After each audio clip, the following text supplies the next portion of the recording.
A very good morning, students. Today I am going to teach second part of the reproduction in organism. The second part is sexual reproduction.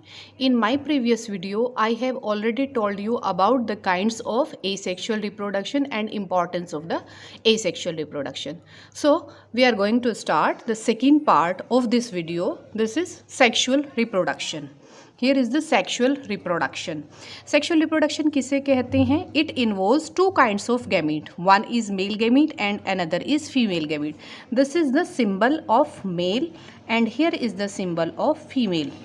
तो इस तरह से हम mail का symbol बनाते हैं और इस तरह से फीमेल का सिंबल बनाया जाता है. इसको हम इस तरीके से रिप्रेजेंट करते हैं. जब दोनों गैमीट्स फ्यूज़ कर जाते हैं, both the gametes fuse together and they will form the zygote. और ये जो जाइगोट होगा दैट विल बी डिप्लॉयड. ये कैसा होगा? डिप्लॉयड होगा, यानी कि 2n होगा. तो ऑर्गेनिज्म का जो बॉडी होगा वो डिप्लॉयड होगा, जबकि जो गैमीट्स होते हैं वो हमेशा हैप्लॉयड होते हैं. और हैप्लॉयड काइंड ऑफ सेल्स किस डिवीज़न के द्वारा बनती है? These are made up of meiosis division.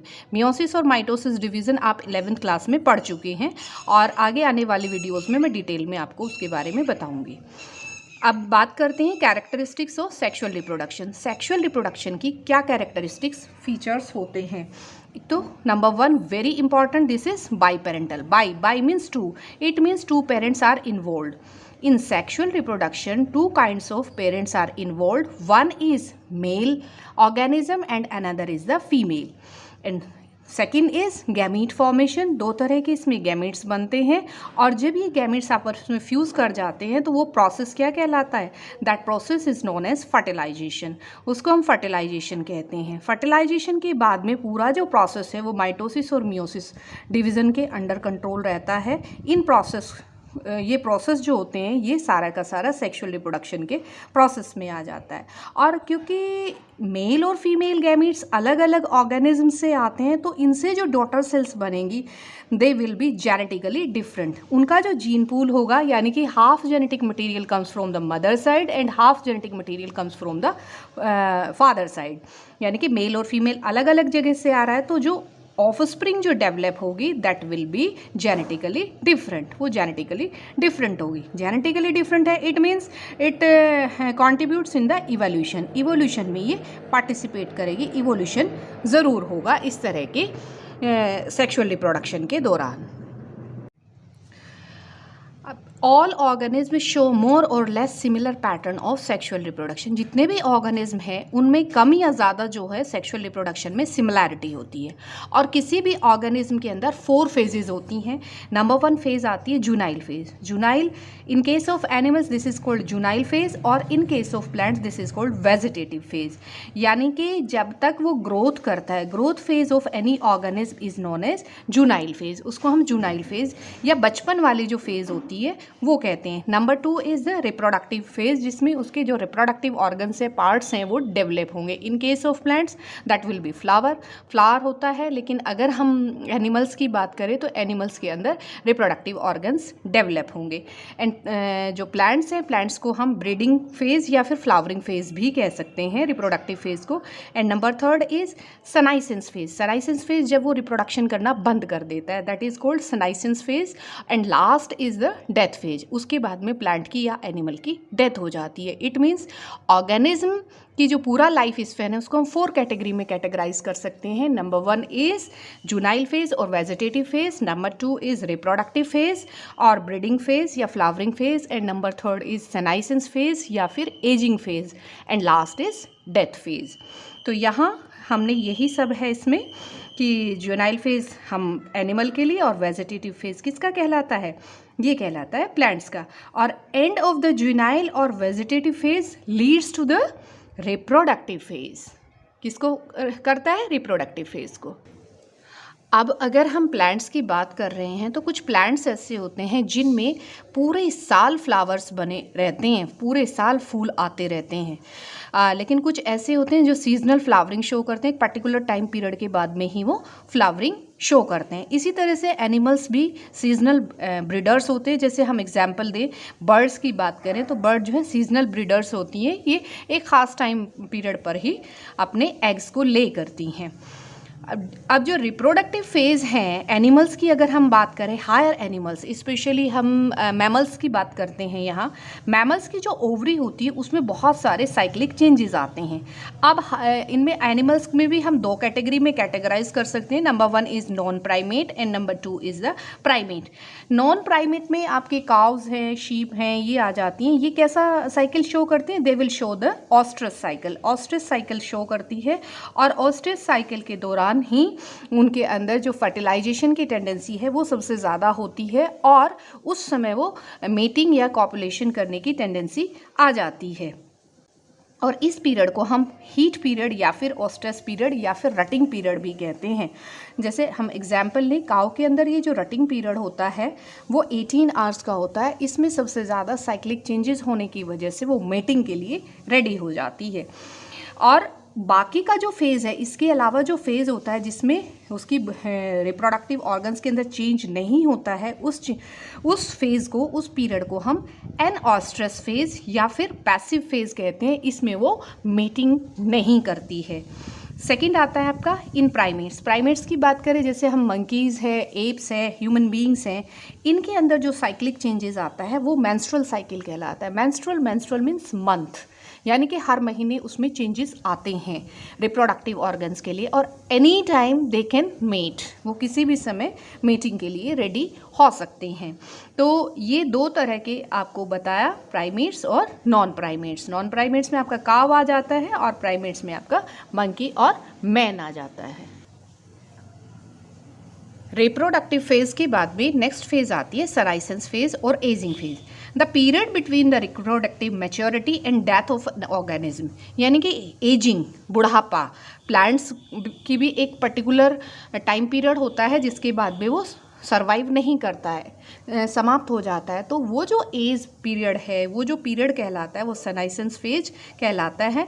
पतझड़ जिसको भी हम बोलते हैं, पत्ते भी गिराते हैं, पत्ते के अलावा पूरा का पूरा प्लांट एबॉलिश हो जाता है, डिस्ट्रॉय हो जाता है। और एजिंग ह्यूमन बीइंग के लिए या फिर एनिमल्स के लिए बोला जाता है। तो period between the reproductive maturity और death of an organism, this is called senescence और ageing. Next is events in sexual reproduction, यानी कि जब सेक्सुअल रिप्रोडक्शन होता है तो सेक्सुअल रिप्रोडक्शन के अंदर कौन कौन से स्टेप्स आते हैं। तो सबसे पहला स्टेप आता है gametogenesis. As the name indicate, gameto means gamete, genesis means formation, यानी कि it means it is the process of gamete formation. यहाँ क्या बनते हैं? गैमीट बनते हैं। There are 2 kinds of gametes, मैंने आपको बताया था 2 तरह के गैमीट्स होते हैं। तो अगर हायर एनिमल्स की बात कर रहे हैं तो one is male gamete and another is the female gamete. अब यहाँ गैमीट्स की हम काइंड्स की बात करेंगे तो सबसे पहले हम बात करते हैं होमोगैमीट और आइसोगैमीट्स। होमो, जैसे कि नाम से ही लग रहा है, homo means similar. These are similar in appearance, ये देखने में एक जैसे होते हैं लेकिन इनका जो बिहेवियर है मॉर्फोलॉजिकली ये देखने में आपको सेम दिखाई देंगे, लेकिन फिजियोलॉजिकली जो इनका बिहेवियर होता है दैट विल बी डिफरेंट, ये बिल्कुल अलग होगा। फॉर एग्जाम्पल एल्गी के अंदर जो गैमीट्स बनते हैं वो होमोगैमीट्स या आइसोगैमीट्स कहलाते हैं। आइसो मीनिंग भी सेम होता है। And number 2 is the heterogamete. Hetero means different. They are morphologically and physiologically, दोनों तरह से morphologically भी और physiologically भी ये different होते हैं। Is it clear? Homogamete morphologically similar but the behaviour और फिजियोलॉजी जो है वो उसका डिफरेंट होगा। But in case of heterogamete morphologically भी डिफरेंट होता है और फिजियोलॉजिकली भी डिफरेंट होता है। The best example of the morphologically different gamete is sperm और ओवम। लोअर प्लांट्स की अगर हम बात करें या एल्गी की बात करें, दिस इज कॉल्ड एंथीरोजॉइड। और हायर की अगर हम बात करें, जैसे ह्यूमन बीइंग की बात करें, तो जो मेल ऑर्गेनिज्म होगा या मेल जो गैमीट होगा वो स्पर्म कहलाता है और जो ओवम होगा वो फीमेल गैमीट होता है या एग भी हम इसको कहते हैं। और हमेशा मेल गैमीट कैसा होगा? That will be motile. कैसा होगा? मोटाइल, यानी कि it can move from one place to another place, एक जगह से दूसरी जगह जा सकता है। आप यहाँ फिगर में भी देख सकते हैं इसको, ये देखिए आइसोगैमीट, ये दोनों देखने में एक जैसे दिखाई दे रहे हैं। This is called isogamete and here is the one is यहाँ पे देखिए, यहाँ बिल्कुल इसमें ये नॉन मोटाइल है यानी कि immobile. And second this is antherozoid, ये मूव कर सकता है एक जगह से दूसरी जगह। ओवम या एग, दूसरा आपका एंथेरोजोइड, ये एल्गी के अंदर एग्जाम्पल आप देखने को मिलता है। इसी तरह से ह्यूमन बीइंग की अगर हम बात करें, दिस इज ओवम, ये ओवम है and here is the sperm. Sperm mobile in nature, mobile का मतलब उसी जगह ये जाने की टेंडेंसी होती है। तो फर्स्ट पोर्शन या first part of events in sexual reproduction, this is gametogenesis, gamete का फॉर्मेशन होना। Number 2 is sexuality in organism. अब सेक्सुअलिटी में हम प्लांट्स की भी बात करेंगे और एनिमल्स की भी बात करें। इन केस ऑफ प्लांट्स, अगर हम प्लांट्स की बात कर रहे हैं, मेल और जो फीमेल पार्ट है अगर एक ही प्लांट के अंदर होता है, यानी कि मेल और फीमेल फ्लावर्स अगर एक ही प्लांट के अंदर होते हैं, दिस इज कॉल्ड बाइसेक्सुअल और मोनोशियस प्लांट। वो प्लांट क्या कहलाएंगे? बाइसेक्सुअल कहलाते हैं। बाई मीन्स दोनों, ड्यूअल, दोनों के दोनों पार्ट्स जो हैं इसी एक ही प्लांट के अंदर अगर होते हैं तो मोनोशियस कहलाएगा। यूनिसेक्सुअल, यूनि मीन्स सिंगल, यानी कि वो प्लांट जिसके ऊपर ईदर या तो मेल पार्ट हो या फिर फीमेल पार्ट, वो यूनिसेक्सुअल या फिर डायशियस कहलाएंगे। डाई मीन्स दो, यानी कि अलग अलग पौधे हैं, मेल प्लांट अलग है, फीमेल प्लांट अलग है। इसमें एग्जाम्पल हम दे सकते हैं कुकुरबिट्स। कुकुरबिट्स का मतलब लौकी की जो फैमिली होती है उसमें मेल और जो बल्कि पपाया हम दे सकते हैं। पपाया में क्या होता है, मेल और फीमेल जो पार्ट होते हैं वो दोनों अलग होते हैं। कुकुरबिट्स नहीं आएगा। कुकुरबिट्स में क्या होगा, प्लांट एक ही होगा लेकिन फ्लावर अलग अलग हो जाते हैं, वो फ्लावर की कंडीशन है। इसी तरह से यूनिसेक्सुअल मेल फ्लावर्स, जो मेल फ्लावर होता है उसको हम क्या कहेंगे? अब हम बात करते हैं फ्लावर्स की। अगर हम मेल फ्लावर्स की बात कर रहे हैं, दिस इज कॉल्ड स्टैमिनेट। वो फ्लावर्स जिसमें केवल मेल पार्ट अवेलेबल होते हैं उनको हम क्या कहते हैं? स्टैमिनेट फ्लावर्स कहलाते हैं। और वो फ्लावर्स जिनके पास में केवल फीमेल पार्ट होगा या फीमेल ऑर्गन्स प्रेजेंट होते हैं उसको हम पिस्टिलेट फ्लावर्स कहते हैं। Pistillate female part and staminate male part. अभी हमने बात की है हायर प्लांट्स की, अब हम बात करते हैं लोअर प्लांट्स की जिसमें आपके फंगाई और एल्गी आ जाते हैं। क्योंकि यहाँ फ्लावर्स तो होते नहीं है, these are non flowering plants. अब ये जो नॉन फ्लावरिंग प्लांट्स हैं तो इनमें यहाँ कंडीशंस क्या कहलाएगी? तो यहाँ थैलस कहलाता है, जो प्लांट बॉडी होती है फंगाई के अंदर, दिस इज कॉल्ड थैलस। अगर मेल और फीमेल पार्ट एक ही थैलस के ऊपर होते हैं तो that condition is known as homothallic. Homo means same, thallus, thallus means plant body. जहाँ पर रूट, शूट और लीव्स में कोई प्लांट बॉडी डिफ्रेंशिएट नहीं होती है, that is called thallus. Thallus किसे कहते हैं? कौन सी बॉडी होती है? वो प्लांट बॉडी जिसमें रूट, शूट और लीव्स के अंदर प्लांट बॉडी डिफ्रेंशिएट नहीं होती है, डिवाइडेड नहीं होती है, तो उसको हम थैलस कहते हैं। अगर if both the parts, male and female parts are present on the same thallus, this is called homothallic. और अगर डिफरेंट के पास में होते हैं तो क्या कहलाएगी? हेट्रोथैलिक कंडीशन कहलाती है। तो इस तरह से हायर और लोअर प्लांट्स के ये कंडीशंस आ जाती हैं। Next is cell division. अब गैमीट फॉर्मेशन जब होता है तो गैमीट फॉर्मेशन के दौरान कौन सा डिवीज़न होता है जो गैमीट्स के फॉर्मेशन के लिए रिस्पॉन्सिबल होता है? क्योंकि जितना भी ऑर्गेनिज्म है, सारा का सारा ऑर्गेनिज्म कैसा होता है? That is deployed. डेप्लॉयड का मतलब 2n कंडीशन, 2n कंडीशन यानी कि डिप्लॉयड कंडीशन होती है। अब ये डिप्लॉयड से हैप्लॉयड सेल्स बनानी है, यानी कि वो सेल्स जो हैप्लॉयड या गैमीट बनाने की टेंडेंसी रखती हैं, that specialised cells are known as meiocytes. उनको हम क्या कहते हैं? मियोसाइट्स कहलाती हैं। तो diploid organism has specialised cells, this is called meiocytes. अब यही मियोसाइट्स अंडरगोज कि कौन सा डिवीज़न होगा इसमें? मियोसिस डिवीज़न होगा। मियोसिस डिवीज़न के दौरान क्रोमोसोम्स नंबर घटकर हाफ रह जाते हैं और जो नंबर ऑफ सेल्स बनती है वो 4 बनती हैं। एक पेरेंट सेल से 4 सेल्स का फॉर्मेशन होगा और क्रोमोसोम्स नंबर घटकर आधे रह जाते हैं। यहाँ आप इसको इस फिगर से, इस डायग्राम से आप समझ सकते हैं। जो मियोसाइट है, मियोसाइट का दूसरा नाम और भी हम इसको बोलते हैं गैमीट मदर सेल भी कहते हैं, यानी कि वो मदर सेल जो रेडी हो जाती है मियोसिस डिवीज़न के लिए, तो उसको हम गैमीट मदर सेल। यहाँ हमने लिया एक 1 is representing here is the A represent कर रहा है इसको, मेल्स को, और ये किसको रिप्रेजेंट कर रहा है, ये फीमेल को। ये दो अलग अलग तरह के ऑर्गेनिज्म, क्योंकि सेक्सुअल डुअलिटी है, one is male and another is female, इनका जो बॉडी है वो 2n है, यानी कि डेप्लॉयड। तो diploid cell ready for meiosis division, किसके लिए रेडी हो गए, मियोसिस डिवीजन के लिए। और किसका फॉर्मेशन कर दिया, मेल के अंदर बनते हैं स्पर्म, और फीमेल के अंदर किसका फॉर्मेशन होगा, ओवम का फॉर्मेशन होगा। और जो क्रोमोसोम्स नंबर होते हैं वो घटकर आधे रह जाते हैं, हाफ हो जाते हैं। हाफ होने के बाद में, क्योंकि इधर मेल गैमीट बना और इधर फीमेल गैमीट, तो दोनों का दोनों आपस में फ्यूज़ करेंगे, और वो जो प्रोसेस होता है that process is known as fertilisation. Fusion of male and female gamete, this is called fertilisation. और फर्टिलाइजेशन के बाद में जो अल्टीमेट रिजल्टेंट बन के आता है, जो प्रोडक्ट बन के आता है, दिस इज कॉल्ड जाइगोट। और जाइगोट कैसा होगा, zygote will be deployed in nature, deployed होगा। उसके बाद में यही जाइगोट डेवलप करेगा, और डेवलप करने के बाद में नई ऑफस्प्रिंग का फॉर्मेशन करेगा। तो जाइगोट से जब डेवलपमेंट होगा, मल्टी सेलुलर स्ट्रक्चर बनेगी, पूरा प्रोसेस है, यानी कि formation of the new organism from the zygote. This ये पूरा का पूरा एम्ब्रियोजेनी कहलाती है, एम्ब्रियोजेनेसिस कहलाएगा। और यहाँ जो डिवीज़न होगा दैट विल बी माइटोसिस। कौन सा डिवीज़न होगा, माइटोसिस डिवीज़न होगा यहाँ पर, क्योंकि आइडेंटिकल सेल्स बननी है, सबके पास में 2n नंबर ऑफ क्रोमोसोम्स का फॉर्मेशन होना है। तो न्यू ऑर्गेनिज्म के पास में जो नंबर ऑफ क्रोमोसोम्स होंगे दैट विल बी डेप्लॉयड होंगे।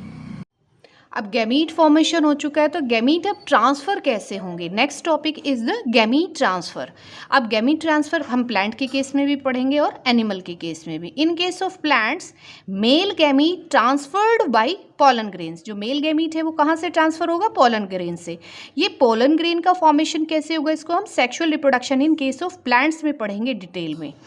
पोलन ग्रेन्स ट्रांसफ़र कैसे होते हैं, they can transfer through the wind, water, insects, animals, bats. ये तरीके हैं, बाय मीन्स हैं, जिसके द्वारा पोलन ग्रेन से गैमीट्स ट्रांसफ़र होंगे या पोलन ग्रेन्स ट्रांसफ़र होंगे। पूरा डिटेल में प्रोसेस हम पढ़ेंगे इन case of plants sexual reproduction. Number 2 is the animals. Animals में कैसे ट्रांसफ़र होंगे, एनिमल में ट्रांसफ़र होने का जो तरीका है वो बिल्कुल डिफरेंट होता है। मेल और female gametes formed in the different animals, अलग अलग एनिमल्स में बनेंगे। मेल गैमीट मेल ऑर्गेनिज्म के अंदर, फीमेल गैमीट फीमेल ऑर्गेनिज्म के अंदर। और ये एक स्पेशल प्रोसेस के द्वारा ही मेल गैमीट ट्रांसफ़र होता है, क्योंकि फीमेल गैमीट इमोबाइल रहता है, वो एक जगह से दूसरी जगह नहीं जाता है। अब गैमीट्स पहुंच गया, उसके बाद में क्या होगा, next important point is syngamy. Syn means together, fusion, इसका मतलब फ्यूज़न भी है, फ्यूज़न भी कह सकते हैं हम। Gamos gametes, fusion of male gametes with female gamete, this is called syngamy, उसी को हम सिनगैमी कहते हैं। अब सिनगैमी कहाँ हो सकती है, सिनगैमी प्लांट्स में अलग तरह से होगी, एनिमल्स में अलग तरह से होगी। इन केस ऑफ एक्वाटिक एनिमल्स, जैसे हम एग्जाम्पल लें एक्वाटिक एनिमल्स का ले सकते हैं, इसी तरह से हम एल्गी का भी ले सकते हैं। एल्गी क्या है, algae is a lower plant. And fishes ये एक्वाटिक एनिमल्स हैं। ये क्या करती हैं, ये इनके अंदर जो सिनगैमी होती है, फ्यूज़न होगा मेल और फीमेल गैमीट का, वो बॉडी से बाहर होता है with in the external medium. External medium क्या है, वाटर, पानी के अंदर। मेल जो है वो अपने मेल गैमीट को रिलीज कर देता है और फीमेल गैमीट को, तो दोनों का फ्यूजन कहाँ होगा, विद इन द वाटर। तो इस तरह का जो फर्टिलाइजेशन होता है जो बॉडी से बाहर होता है, this is called external fertilisation, इसको हम एक्सटर्नल फर्टिलाइजेशन कहते हैं। अब बात करते हैं हम हायर एनिमल्स की, टेरेस्ट्रियल एनिमल्स की, जिसमें आपके बर्ड्स हैं और ह्यूमन बींग्स। अब यहाँ फर्टिलाइजेशन कहाँ होता है, fertilisation place within the body, क्योंकि बॉडी के अंदर होता है, इनसाइड द बॉडी होती है। तो इस तरह का जो फर्टिलाइजेशन है, such type of fertilisation is known as internal fertilisation. Internal means within the body. Detail में ह्यूमन बीइंग का हम sexual reproduction in case of animals पढ़ेंगे, और उधर हम हायर प्लांट्स की बात करें, जिम्नोस्पर्म आ जाता है आपका, एंजियोस्पर्म, वो भी आपका नेक्स्ट जो चैप्टर होगा, क्योंकि हम ये फर्स्ट चैप्टर में अभी इसको थोड़ा थोड़ा ही पढ़ेंगे, डिटेल में हम इसको सेकेंड और थर्ड चैप्टर में स्टडी करेंगे। तो फर्टिलाइजेशन या सिनगैमी दो तरह का होगा, one is external fertilization and second is internal. External outside the body, internal inside the body. तो इस तरह से सिनगैमी दो जगह पर दो तरीकों से हो सकता है। Next topic is parthenogenesis. Parthenogenesis किसे कहते हैं? Formation of new individuals without being fertilized by a male gamete. अभी मैंने आपको पीछे बताया कि जो फीमेल ऑर्गेनिज्म है वो मेल के साथ में फ्यूज करके जाइगोट बनाता है, लेकिन यहाँ क्या है, डायरेक्टली फीमेल नए ऑर्गेनिज्म का अगर फॉर्मेशन कर दे, ओनली फीमेल गैमीट। और फीमेल गैमीट क्या है? This is haploid gamete. तो इससे जो ऑफस्प्रिंग डेवलप होगी दैट विल बी हैप्लॉइड, वो भी हैप्लॉइड होगी बट स्टेराइल होगी, वो प्रोड्यूस नहीं कर पाएगी, वो नए प्लांट का फॉर्मेशन नहीं कर पाएगी। तो इस तरह से उस पूरे प्रोसेस को हम क्या कहते हैं, जब बिना फर्टिलाइजेशन के फीमेल गैमेट न्यू इंडिविजुअल का फॉर्मेशन कर देता है, उस प्रोसेस को हम पार्थिनोजेनेसिस कहते हैं। ये प्लांट्स और एनिमल्स दोनों में देखने को मिलती है। पार्थिनोजेनेसिस का एनिमल में एग्जाम्पल हम दे सकते हैं हनी बी। डिटेल में हम पढ़ेंगे इसको, sexual reproduction in case of animals. और इसी तरह से पार्थिनोजेनेसिस को डिटेल में हम नेक्स्ट चैप्टर में पढ़ेंगे। यहाँ केवल आपको ये इतना समझना है कि बिना फर्टिलाइजेशन की जब ऑर्गेनिज्म का फॉर्मेशन हो जाता है तो उस पूरे प्रोसेस को हम पार्थिनोजेनेसिस कहते हैं। शॉर्ट नोट में पूछा जा सकता है कि एग्जाम्पल बताइए एनिमल्स का कि पार्थिनोजेनेसिस से डेवलप जो एनिमल है वो कौन है, तो आपको हनी बी बताना है। हनी बी में भी 3 तरह की कैटेगरीज हैं। इसका लाइफ साइकिल कैसे होगा वो आगे आएगा आपका कोर्स में, उसको हम बाद में डिस्कस करेंगे, वो अलग बड़ा टॉपिक है। Next is post fertilization events. Fertilization तो हो गया, फर्टिलाइजेशन में जाइगोट बन गया। अब जाइगोट से एम्ब्रियो कैसे बनेगा, एम्ब्रियो से ऑर्गेनिज्म का फॉर्मेशन कैसे होगा, वो किसका पार्ट है? That will be the part of the post fertilization events, यानी कि फर्टिलाइजेशन के बाद में होने वाले इवेंट्स की बात हम कर रहे हैं। फर्टिलाइजेशन के बाद में जो इवेंट होता है, यानी कि जाइगोट से जो एम्ब्रियो बनेगा, उस पूरे प्रोसेस को हम एम्ब्रियोजेनेसिस कहते हैं। Embryogenesis, formation of the embryo या development of embryo from the zygote, this process is known as embryogenesis. Zygote में क्या होगा? जाइगोट में माइटोटिक डिवीजन होंगे, क्योंकि same kind of genetic material रहना है। और माइटोसिस डिवीजन से जो डेवलप सेल होती है, एक सेल से कितनी सेल्स बनती हैं? 2 सेल्स का फॉर्मेशन होगा। और हर एक सेल के अंदर कितना नंबर ऑफ क्रोमोसोम्स रहता है? पेरेंटल सेल की तरह से सेम क्रोमोसोम्स रहेंगे। अगर पेरेंटल सेल में डेप्लॉयड नंबर ऑफ क्रोमोसोम्स हैं तो उसके जो डॉटर सेल जो बनेंगी, डॉटर सेल्स के अंदर भी जो क्रोमोसोम्स की संख्या होगी वो सेम रहेगी। और इस बाद में वो मल्टी सेलुलर एम्ब्रियो का फॉर्मेशन करेगा। क्योंकि यहाँ पोस्ट फर्टिलाइजेशन चेंजेस हम प्लांट्स भी पढ़ रहे हैं और एनिमल्स भी पढ़ रहे हैं। तो अगर हम प्लांट्स की बात कर रहे हैं तो ओव्यूल होगा, वहाँ ओव्यूल के अंदर फर्टिलाइजेशन हुआ, एम्ब्रियो डेवलप होगा और वो किसका फॉर्मेशन करेगा? वो सीड का फॉर्मेशन करेगा। और सीड कहाँ डेवलप होगा? ओवरी के अंदर। ओवरी किसका फॉर्मेशन करेगा? ओवरी से फ्रूट का फॉर्मेशन होगा। और जो फ्रूट की जो वॉल बनेगी वो ओवरी वॉल से बनेगी, उसको हम पेरिकार्प कहते हैं। PERICARP, pericarp. पेरी मीन्स चारों ओर, कार्प कार्पिल के चारों ओर जो फॉर्मेशन होगा वो पेरिकार्प कहलाएगी। अब ये जो जाइगोट का फॉर्मेशन या जाइगोट से जो एम्ब्रियो बन रहा है, ये बॉडी के अंदर भी हो सकता है और बॉडी के बाहर भी, आउटसाइड द बॉडी और इनसाइड द बॉडी। जो एग लेइंग एनिमल्स होते हैं उनको हम ओविपेरस कहेंगे। ओवी मीन्स अंडे देने वाले, giving birth to young ones, उनको हम क्या कहते हैं? विविपेरस। जो अपने बच्चों को जन्म देते हैं वो विविपेरस कहलाएंगे। क्योंकि अभी पीछे बताया कि अगर गैमीट पानी के अंदर लिबरेट कर दिए जाते हैं मेल और फीमेल के द्वारा, तो वहाँ जो फर्टिलाइजेशन के बाद में जो जाइगोट डेवलप करेगा वो कहाँ करेगा? Outside the body. For example हम इसका दे सकते हैं फिशेज़, आपका इसमें एग्जाम्पल आ जाता है, फिशेज़ है आपका, और इसी तरह से एल्गी। इनसाइड द बॉडी आपका एग्जाम्पल आ जाएगा human beings.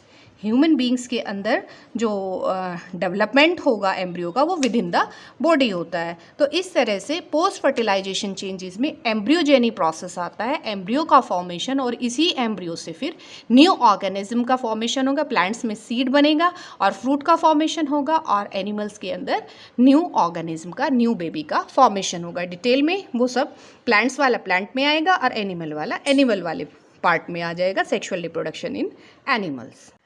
Here is the another topic. This is the last topic of this chapter. Topic name is polyembryony. जैसा कि नाम से ही लग रहा है, poly means many, embryony embryony means formation of embryo, यानी कि मोर देन वन एम्ब्रियो का फॉर्मेशन होना, यही क्या कहलाता है? This is called poly embryony. Presence of more than one embryo in the seed, बीज के अंदर किसका फॉर्मेशन? एक से ज़्यादा एम्ब्रियो का फॉर्मेशन होना, यही पॉली एम्ब्रियोनी कहलाता है। It may cause due to the presence of more than one egg cell. एक एग से क्या बनेगा? जब फर्टिलाइजेशन होगा, one egg plus one male gamete forms the, क्या बनाएगा? ये किसका फॉर्मेशन करेगा? एक एम्ब्रियो का फॉर्मेशन करेगा, जाइगोट बनेगा और जाइगोट से फिर एम्ब्रियो का फॉर्मेशन बनता है। लेकिन कई बार क्या होता है कि एक से ज़्यादा एग सेल्स अवेलेबल होती हैं और उसको फर्टिलाइजेशन हो जाता है, फ्यूज़न हो जाता है, तो उससे क्या होगा? बहुत सारे एम्ब्रियो का फॉर्मेशन हो जाता है, जिसकी वजह से उसको एक अनदर टर्म नाम दे दिया गया, this is called poly embryony. Example of the poly embryony is the lemon. जो नींबू का प्लांट होता है, नींबू जो होता है उसके अंदर पॉली एम्ब्रियोनी बहुत ज़्यादा देखने को मिलती है। इसकी फैमिली को हम बोलते हैं सिट्रस फैमिली। सिट्रस फैमिली, नींबू का जो परिवार होता है उसको हम सिट्रस फैमिली कहते हैं।